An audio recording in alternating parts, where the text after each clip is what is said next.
guys, it's Wahima, but just call me Wah. Melanated! Welcome to my recap of Seeking a Sister Wife, Season 3, Episode 1, I don't know the title. I can't believe I got that all out and then I messed it up by not knowing the title. Welcome to this refresher of Seeking a Sister Wife. The reason why I call this a refresher is because I won't be able to get these videos out about Seeking a Sister Wife until the Sunday before the next episode airs. So this is just to get you guys excited, to get your thoughts going about what happened last episode. So when you watch the new episode Monday nights at 8 p.m. on TLC, you will have been refreshed. Welcome to all my new subscribers. Hello to my old subscribers, and thank you so much for joining me. This is the first time I'm recapping Seeking a Sister Wife, and I'm super excited. And if you feel like it, go on ahead and give this video a thumbs up, share on any social media platform that you deem fit, and subscribe to my channel. You know you're gonna like it, and you know you're gonna want to come back. First couple we are going to talk about is Garrick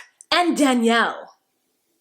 These two were religious at a very young age, so they got married, I believe, at like 18 and 19, and they've been together for, I don't know how long they've been together, but they have like a 13-year-old, so at least 13 years. This relationship between Garrick and Danielle has gone up and down, and we get a little taste of it this episode where they talk about past marital issues. They talk about the moment in which Garrick presented the fact that he felt that it was his calling, that God spoke to him in his ear and told him that he should get another wife. And at first Danielle was not with it, but finally she prayed about it, and then God spoke to her as well in her ear and told her that this is what he wanted for them. I mean, these two have gone through it because people on both sides of their family have disowned them because they think they're some kind of devil worshippers or something right now. They have finally met their second wife slash sister wife, and this is Roberta, and she's Brazilian. We call her Bert for short because it somehow doesn't make her as sexy in words as she actually is in person. So Garrick and Danielle have gone down to Brazil to meet Bert, and they brought the boys with them. They met Bert's mother, so everyone's kind of aware of this entire circumstance, what's going on with the second wife. Garrick and Danielle talk to Bert every single day. Just to add one more barrier, Bert doesn't speak English. They've been talking to Bert for about a year now, and it's interesting to me how neither party speaks either person's language. Come on, you guys.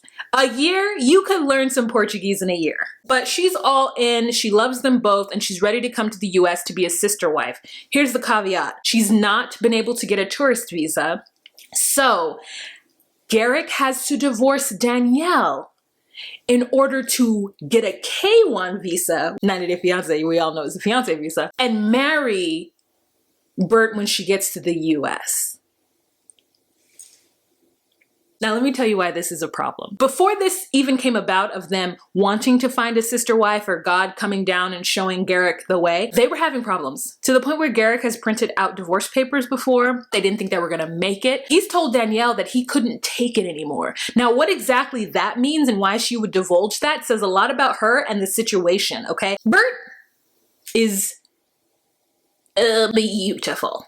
Garrick, from a certain angle, is handsome. Dead on, no. From the side, yes. Danielle, and I'm not saying that she's not attractive. I'm not saying that she's not pretty. I'm just saying that by the European standards of beauty that y'all subscribe to, Danielle is, so I imagine that Danielle is extremely insecure. This is a very hard pill to swallow, and I don't know if I didn't come from a polygamous background, if I could just jump into the lifestyle because my husband wanted to do so. There really is no reason besides repopulating the earth that polygamy makes any sense. Monogamy, polyamory, different types of relationships and the way people bond with each other and the way families are created. I 100% understand that. The fact is if polygamy doesn't exist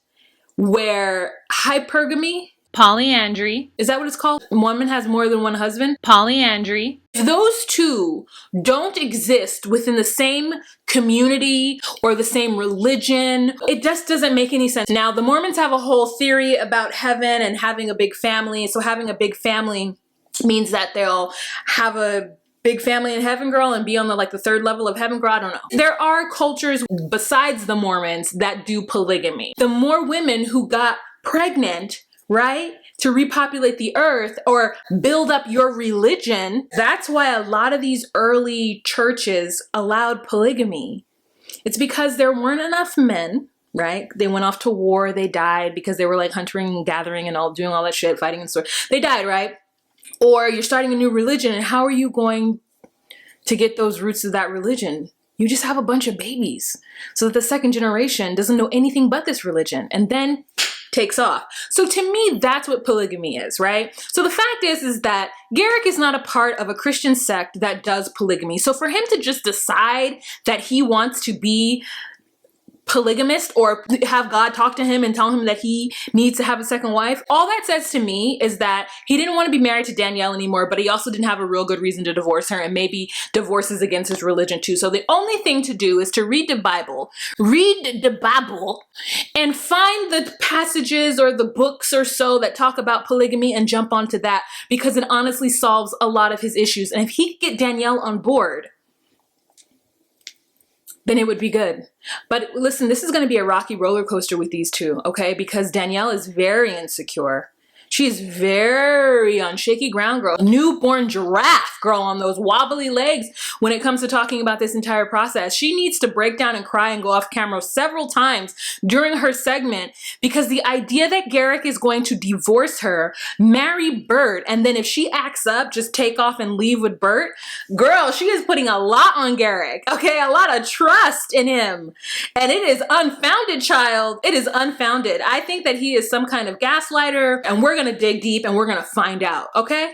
The next couple that we are going to talk about are the Snowdens. Now, whenever I saw the previews for Seeking a Sister Wife in the past, have always heard about the Snowdens, right? The season that I recall everyone talking about is when they married Vanessa, and it was a whole ceremony, and then a couple months later, maybe weeks ago, I don't know, Vanessa just like picked up and was like, I don't want to do this. She sent them a text, and then her and her sister and her mother came to the house, packed up all their belongings, and bounced. So their first endeavor in actually finding a wife and marrying her didn't work. So they've got 3 kids. They moved from Atlanta to LA. They've been together for 12 years, and they are very embarrassed about the situation with Vanessa. Now, if only we could get somebody to interview Vanessa.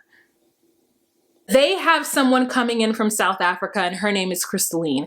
They've been talking to Crystalline for, I think, about a year now. Crystalline is beautiful. She's got a daughter of her own. Crystalline is coming to the US for the very first time to meet them and to have this like face-to-face interaction with the Snowdens and their family to possibly become second wife, aka sister wife, to April. I'm gonna call her April because I can't remember the child's name. Now, this situation is not based in religion. This is based in like, I don't know, spirituality or like some kind of like African root. There's like a Bindi. There's a lot of different like religions and cultures happening at the same time with the Snowdens. So I'm not quite sure what's going on, but I definitely know that there's crystals and sage. I really do feel like April runs Demetrius. Like, I think Demetrius confessed to her early on that he wasn't necessarily into monogamy. And she was like, well, I've studied these things in my past and don't necessarily judge the situation. So she agreed to it. But I think she agreed to it knowing that she was going to be the husband. Like, April runs that house. Demetrius is not there as the priesthood holder or like whatever it is that the male does in these normal polygamous couple trees. April runs this.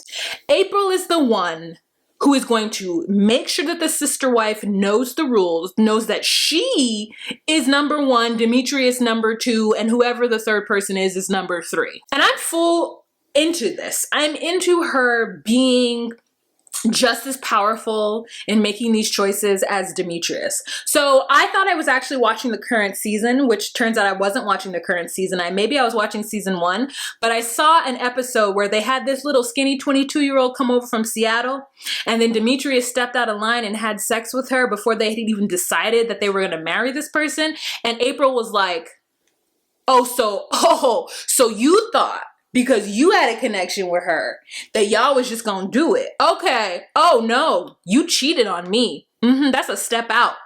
And I would not be surprised if April was like, well, I'm gonna go out and do my thing now. To me, it doesn't look like Demetrius in control of this. I think he put this idea forward and then she took it and ran with it. None of these people live in a village. None of these people live on a farm. What do they need a sister wife for? The next couple that we're going to talk about are the Joneses.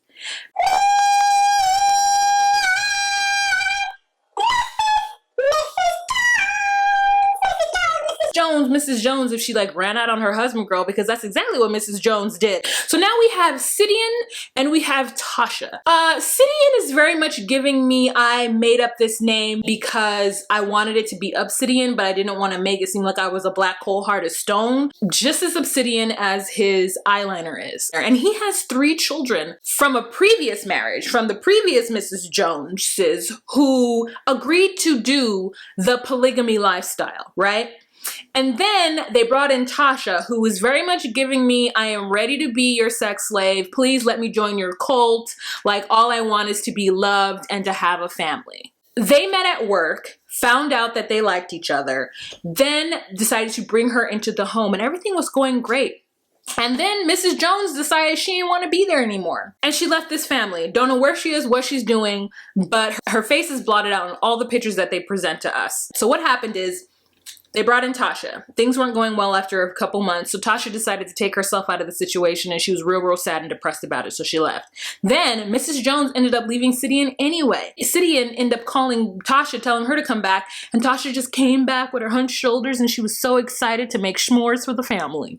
And so you have Tasha and Sidian, who are now looking for a sister wife, even though Tasha and Sidian aren't even married. So I'm gonna need him to clean up that mess first before he starts looking for a sister wife, unless they're not going to do marriage. As long as the kids are happy and safe and they look happy and safe, so whatever. I'm just here for the ride. Ooh, so the next couple are the Clarks. Girl, this couple, like the Snowdens, very interesting. Nothing to do with religion. Actually, the Joneses don't have anything to do with religion either. Let me tell you why I'm enjoying this show thus far. It's only been 1 episode. But I'm enjoying it because not all of these couples come from the Mormon religion. Not all of these couples come from a fundamentalist Christian religion. Like, it's all just people making a choice to bring in a second woman. So we have Gerard and Vanessa, who've been married for 10 years, okay?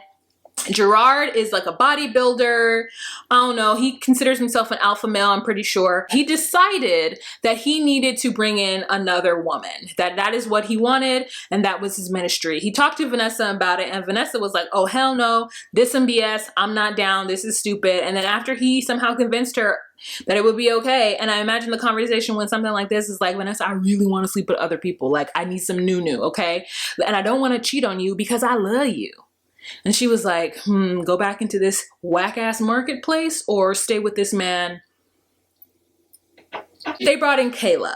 Kayla is pissed, okay? So they auditioned for this show. Kayla agreed to be on it. You know, episode 1, season 1 for them, she is mad out the gate. We don't know why she's mad, but we just know that there is some strain, and the strain is between her and Gerard, not her and Vanessa. Her and Vanessa get along well. The episode we see with them is that they are moving into their new home. They're deciding where all the furniture is gonna go. There are jokes that are being made, and Kayla is just looking like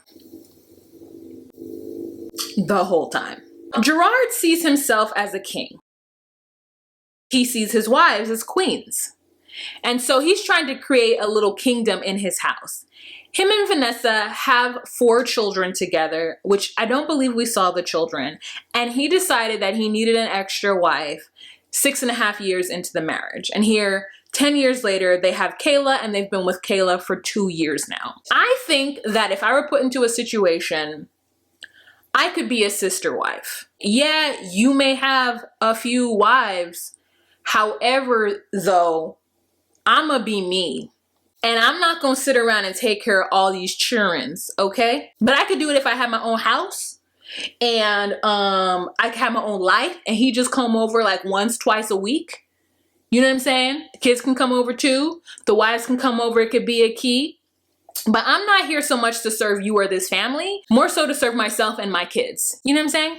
So that's how I would have to approach it, which may be not the right way that you would want to approach polygamy, because it is such a difficult thing to do. And I think that if you don't have the structure that some of these fundamentalist sects have, or you're going to find that there's going to be a lot of issues. And I think that most polygamist sects, most polygamist religious cultures, cults, sects, they have got it down to a science, and it still doesn't even work that well. But how is Gerard gonna make it work with Vanessa and Kayla? He thinks himself a king? Why, sir? I hate when people listen. Heavy is the head that wears the crown, okay? And a lot of these kings, these so-called kings out there, like, you can't self-profess yourself a king. You can do so in your head, but you can't be walking around talking about, I'm a king. Do you know what a king does? Do you know how difficult it is to be a king? But anyways, I'm interested in these couples, and so I am full on in. So that's the end of this video, you guys. Let's have a kiki and a conversation in the comment section. Let me know what you guys thought of this show, okay? I think it's quite interesting. I'm really excited for Garrick and Danielle. Have a fantastic week, you guys. I will see you in my next 90 Day Fiancé video. I will see you in my Married at First Sight recap. Girl, I did not do a Married at First Sight recap. I'm so tired of Chris and Paige. I'm so tired of Jacob and Haley. I'm so tired of Clara and Ryan. I'm tired of Virginia and Eric. I'm just tired of all of them, girl. Okay, I gotta do a recap. Anyway, so thank you guys so much for watching. Have a fantastic day. Remember to be you, be true, and find your place. Bye. Watch these ultra videos, you know what I'm saying? Let YouTube know that your girl keeps you on YouTube, keeps you loving all of her content, and support me. Share this video on any social media platform that you deem fit, and tell your friends.